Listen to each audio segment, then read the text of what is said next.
Hey, Bob here, Mohawk Valley Farm, and today I want to talk about kind of the beginnings of setting up a farm. We moved here 3 years ago, and for the first several months we basically just stumbled and bumbled our way through becoming farmers.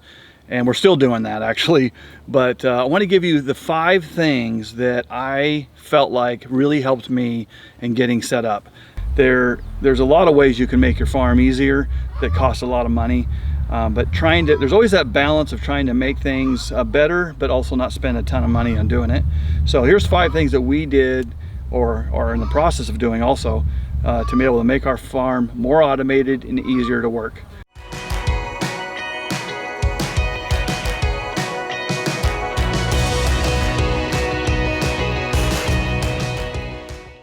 The first thing that was really critical for us was being able to have good fencing. Having fencing around the perimeter of your property is really important for your animals, but also just things like keeping your dogs locked up or keeping your chickens in a safe spot. Those things are really important when it comes to having a farm. And you don't have to spend a ton of money on it, but it is the one thing that, depending on your setup, you will probably have a decent size investment into.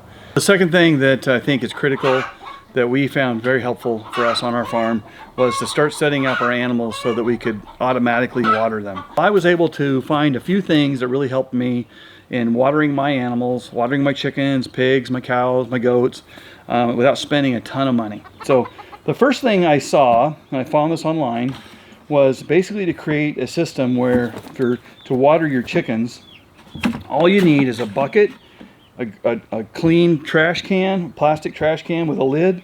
Both of them have a lid, and you basically drill some holes. I didn't have the right drill size with me, so I just cut it with a jigsaw. And you buy at the hardware store this little faucet connector where you have a hose hooks into it. And then if you look close inside, at the hardware store you can get one of these, they're called these little floats. This is made by Little Giant. But when the water fills up into the bucket and when it gets to the bottom of this hole, the float raises up, shuts the water off, and so when the chickens drink out of the bucket, the water goes down, the float drops down a little bit, the water comes in, and you got a bucket full of water at all times, or at least you've got a bucket full of water until your garbage can is empty of water. This will feed chickens for about a week or so in the summer and even longer in the winter. But awesome way to have constant water for your chickens, not having to change it out every day without having to spend a ton of money. Basically a bucket, a garbage can, a hose, and some connectors, and the float. The float you can get for, I think it's 18 bucks. It's less than 20 at the farm store or Wilco. And works really great. I think this is actually a float that's made for a replacement part for another waterer I'll show you, but it works great in this bucket. All right, so this is our pig watering trough here. So it's a small little thing. You can buy it as is at the hardware store. You just got to hook a hose to it. We do have this hooked directly to the hose, so it's not a gravity feed. And same idea inside of here is that float that you see that moves up and down. When the water goes down, they drink it. Water goes back in. When it's full, it shuts it off. They do make a mess with the mud and stuff. So every so often, all I have to do when I walk in here whenever I'm checking on them, I just stick my hand in here and pull the mud out of it. And that's all I do. Other than that, it fills up automatically, keeps water in there all the time, and really slick for the pigs. And then let's show you the one for the cows and the horse. So this one here is the last one, that kind of float that we use, and this is more to hook on to the side of your trough. Just a couple wing nuts here that tighten down onto the edge. You can also use it on the galvanized troughs, but like you get at the farm store. This is an old container that we had. We cut it off. It was good for multiple reasons, but it works great for watering too. Clamps it right to the edge. Can't really see this one, but there's a float in there too. When the water comes down, the float will drop down. And then when it fills up, to a certain height, which is right about here, which is the height of this, within about an inch or so of the top. It fills it up really slick. All I have to do with this is about every week or so, they start, you know, kicking mud into it and stuff. I just have to empty it out, start over, give it a little scrub down, hook it back up. The third thing that is critical for us in setting up our farm was to set up our raised beds. So when we had a garden, we did the first year, we just had weeds that were taller than any of the plants. Just became a lot of work to grow a few vegetables. So this last year we did the raised beds. We made a video on how to make the raised bed, and we did 6 of them. So it's a small investment. You'll spend anywhere from $100 to $200 on making a nice raised bed. And like I said, we put in 6 of them. I think it's super important to do it. It makes life easier, it makes it more enjoyable, makes gardening fun. And then you can always add or do some things on the ground to mix it up, put them in pots and things. But having pots and raised beds to grow some of your vegetables, really important. So the fourth thing that I would suggest working on, or an inexpensive way to make your farm a little more automated, is to really think about the watering system that you use, not just the animals, but for the plants and the trees and the shrubs. So for our garden, for example, we have these little misters that we put in the corners of the raised beds.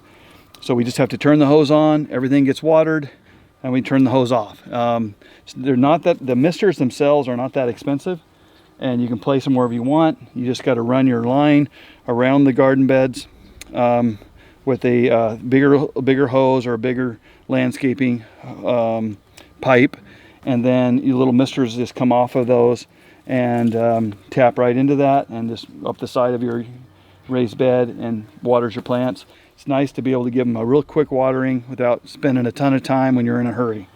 Also, though, I want to show you the watering that we use for our trees that are really critical, especially when you have young trees and you're growing them on your property. We planted about 10 autumn blaze maple trees, take a lot of water, and the first couple of years when you're growing them, you got to water them pretty regularly. After they get established, after 2 or 3 years, then you can let them kind of do their own thing. And it's a lot of hose to water by hand, so we just ran the pipe down it, and we have these little waterers connected to it. Then we just turn it on, leave them running for a couple days even, because it doesn't put out a ton of water, just kind of a drip system. But it's really a lifesaver on not having to constantly be watering your trees, especially when they're far away from your water source. So I would recommend doing that. It's a really inexpensive way to keep your trees watered, especially when you don't want a permanent irrigation forever in there. You don't want to spend a ton of money on it. You just want a few years of being able to water them, especially in the summertime. But the fifth thing is having a way to have power to your house and power to your well, most importantly, when your power goes out. So you saw our video just recently where we had to evacuate for the farm because of a fire. We got to, once we got to close to level 3 evacuation, our power went out. I think they shut it off, and it was out for a good part of a week. And so when that happens, our farm was set up on a well, but it takes electricity to run that well. So you really need to be set up to be able to turn the basics power on and keep it going, like your waters. And so what we decided to do, and we're doing this week as we speak, is we're going to set up our house, have a new panel put in so that we can wire our generator or connect our generator to our house and run our power in our house. Now, we had to upgrade our generator. We bought this at Costco. It's a 9400 Furman, I think is what they call it. It runs off of multiple different fuel sources. It'll run off propane, it'll run off gas, and it'll even run off natural gas. We're gonna do propane. So it's really cool. We're gonna, like I said, I'll show how we're gonna have this panel set up to where we can just plug right in and not have to worry about just running maybe just a few small appliances. We can actually run several things in our house. We'll be able to run our washer and dryer off of it. We'll be able to run our lights. We'll be able to plug in our freezers, and most importantly, we'll be able to plug in our well, or make our well run, because there'll be power to that. You can't run it all at the same time unless you go with the really big generators, but you can pick and choose and turn things off and on, keep your freezers running all the time, turn your hot water heater on if you want to. Maybe you can't do that, as well as turning on, you know, multiple other things. But you can basically function in your house with a generator and having a direct hookup to your breaker box or your breaker panel.